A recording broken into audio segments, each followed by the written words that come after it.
What's really cool about this is that as you walk through the bathroom, you can see this pattern really light up and shift in the lighting.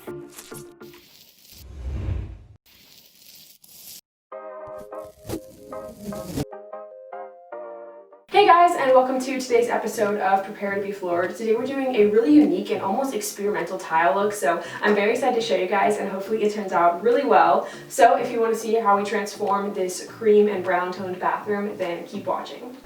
The bathroom currently has a lot of rich brown and cream tones. You can see these tones in almost every aspect of the bathroom, from the shower curtain to the mirror frame, countertops, and the backsplash. The current tile already complements the rest of the bathroom really nicely, so I don't want to do an entirely new base color.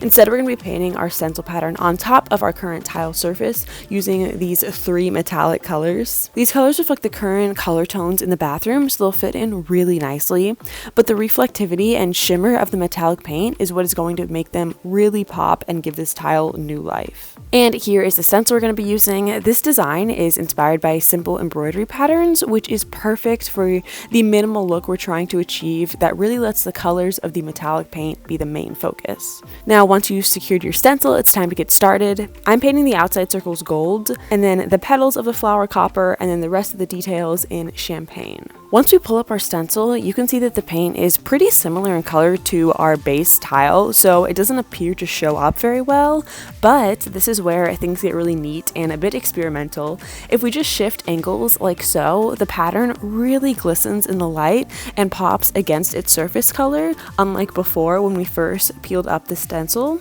This is because metallic paint shimmers really nicely in light, so our paint is going to look differently depending on the angle that you're looking at it, which is going to be really fun and unique for this area. Once we're finished with all of our tile, I'll show you this cool effect a lot more. Now moving on to tile piece number 2, you don't need to line up the registration marks if you're working with tile, just center each stencil within your tile.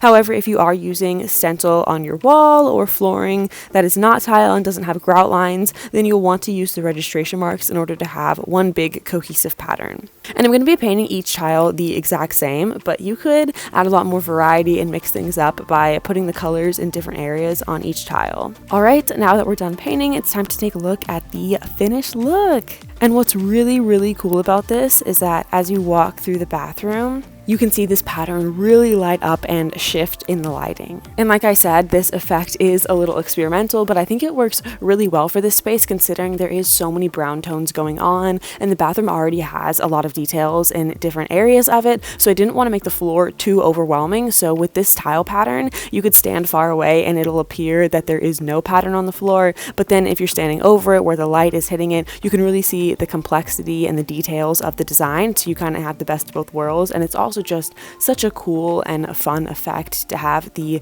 pattern really light up as you move around it.